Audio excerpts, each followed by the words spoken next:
जो एक्सरसाइज 5.2 का question number 8 है ये। और यहाँ पर हमें आई जो इमेजिनरी कॉम्प्लेक्स नंबर ना देकर एक इमेजिनरी अधिकल्पित मान दिया है आई, और इसका हमें क्या निकालना है, ध्रुवीय रूप, पोलर फॉर्म में चेंज करना है आई को।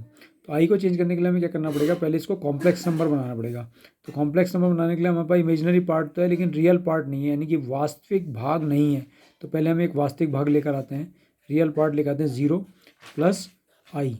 तो अब आप देख रहे होंगे ये कॉम्प्लेक्स नंबर बन गया है, इसमें रियल पार्ट 0 हो गया और इमेजिनरी पार्ट आई हो गया जिसका कोफिशिएंट +1 है। तो अब इसको ध्रुवीय रूप पोलर फॉर्म में लिखना है। हमारे पास हो गया 0 plus I is equal to, polar form क्या होती है, r into cos theta plus आई साइन थीटा। किसी भी कॉम्प्लेक्स नंबर भी, किसी भी सम संख्या की polar form R into cos theta plus आई साइन थीटा ही होती है। 0 plus I is equal to, ये हो गया आर से अंदर मल्टीप्लाई कर दीजिए, R cos theta plus I ऐसी का ऐसी और आर साइन थीटा, ब्रैकेट में भी लिख सकते हैं और ब्रैकेट में नहीं भी लिख सकते हैं, ठीक है। ये आई का, ये इमेजिनरी पार्ट का ये कोफिशिएंट हो गया। तो अब आप यहाँ ध्यान से देख रहे होंगे, यहाँ रियल पार्ट 0 है लेफ्ट हैंड साइड में और राइट हैंड साइड में रियल पार्ट वास्तविक भाग आर कॉस थीटा है। यहाँ इमेजिनरी पार्ट का कोफिशिएंट +1 है और यहाँ इमेजिनरी पार्ट का कोफिशिएंट आर साइन थीटा है। तो क्या करेंगे, दोनों साइड्स में, लेफ्ट हैंड साइड और राइट हैंड साइड में, यानी कि दोनों पक्षों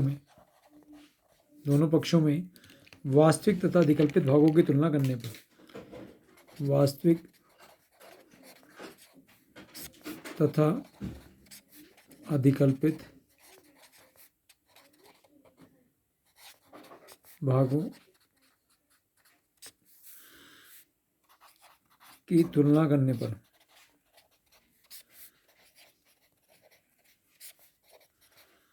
तो यहाँ पर आप देख रहे हैं 0 is equal to R cos theta आ गया। तो कहने का मतलब है कि real part R cos theta right hand side में है और 0 लेफ्ट हैंड साइड में। तो are cos theta is equal to 0, question number 1। और लेफ्ट हैंड साइड में इमेजिनरी पार्ट है +1 और यहाँ आर साइन थीटा। तो are sine theta is equal to +1, question number 2। Squaring and adding, समीकरण 1 तथा 2 को वर्ग करके, स्क्वायर करके जोड़ने पर, वर्ग करके जोड़ने पर यहाँ पर आप देख रहे हैं ये हो गया आर कॉस थीटा का स्क्वायर प्लस ये आर साइन थीटा का स्क्वायर हो गया बराबर, ये हो गया 0 का स्क्वायर प्लस 1 का स्क्वायर।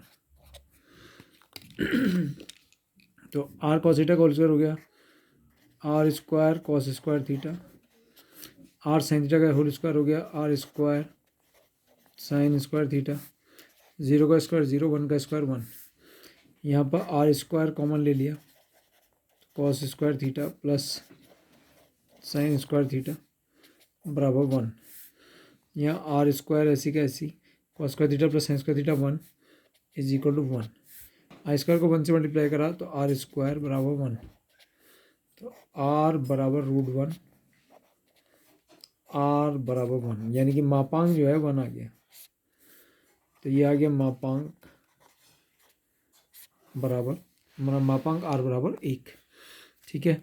अब आप क्या करेंगे, समीकरण नंबर 2 को समीकरण नंबर 1 से डिवाइड करेंगे, समीकरण नंबर 2 को समीकरण नंबर 1 से डिवाइड करेंगे। तो समीकरण नंबर 2 ये है हमारी और एक ये r sine theta upon r cos theta 1/0।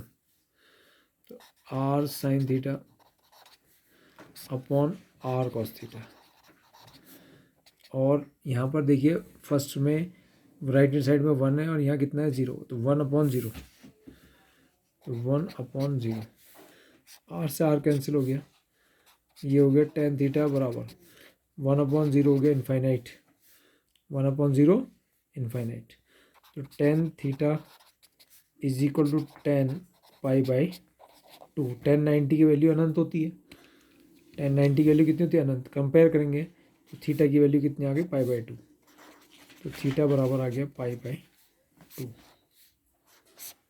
Theta की वैल्यू कितनी आ गई, π/2। अब ये थीटा की जो वैल्यू होगी, ये जो π/2 मान आया, इस समीकरण नंबर 1 और 2 को, दोनों को संतुष्ट करना चाहिए। तो देखते हैं, देखिए पहले हमने पहली इक्वेशन लिखी r cos theta is equal to 0, r cos theta is equal to 0। R की वैल्यू आपकी कितनी है 1, तो 1 cos pi by 2 is equal to 0, 1 into cos 90 की वैल्यू 0 इज इक्वल टू 0, तो 0 इज इक्वल टू 0। इसने theta is equal to pi by 2 ने इस इक्वेशन को सेटिस्फाई कर दिया, संतुष्ट कर दिया। अब दूसरी इक्वेशन क्या है, r sine theta is equal to 1, r sine theta is equal to 1। R की वैल्यू आपको पता है 1 है, अभी रखी थी हमने, और साइन पाई बाई 2, थीटा की वैल्यू पाई बाई 2 है, बराबर 1, 1 ऐसी का ऐसी, साइन 90 की वैल्यू 1 बराबर 1, 1 इंटू 1 1, 1 बराबर 1। तो आप देख रहे होंगे यहाँ कि इस पाई बाई 2 ने इस दूसरी इक्वेशन को भी सेटिस्फाई कर दिया। तो यानी कि कोणांक पता चल गया हमें। कोणांक हमारा कितना हो गया, theta is equal to pi by 2, ये हमारा क्या हो गया कोणांक, theta is equal to pi by 2। अब ध्रुवीय रूप लिख दीजिए, पोलर फॉर्म, पोलर फॉर्म। तो हमारा क्वेश्चन क्या था, आई 0 प्लस आई यानी कि आई था, आई की पोलर फॉर्म किसी की भी कॉम्प्लेक्स नंबर की पोलर फॉर्म होती है r into cos theta plus आई साइन थीटा, ठीक है। आई ऐसी का ऐसी हो गया, आर की वैल्यू 1 हो गई, और ये हो गया cos pi by 2 plus I sine pi by 2, i as it is, 1 को इससे मल्टीप्लाई करेंगे तो यही आएगा। तो पोलर फॉर्म क्या आ गई, cos pi by 2 plus I sine pi by 2। तो ये हमारा आंसर आ गया, I is equal to cos pi by 2 plus I sine pi by 2।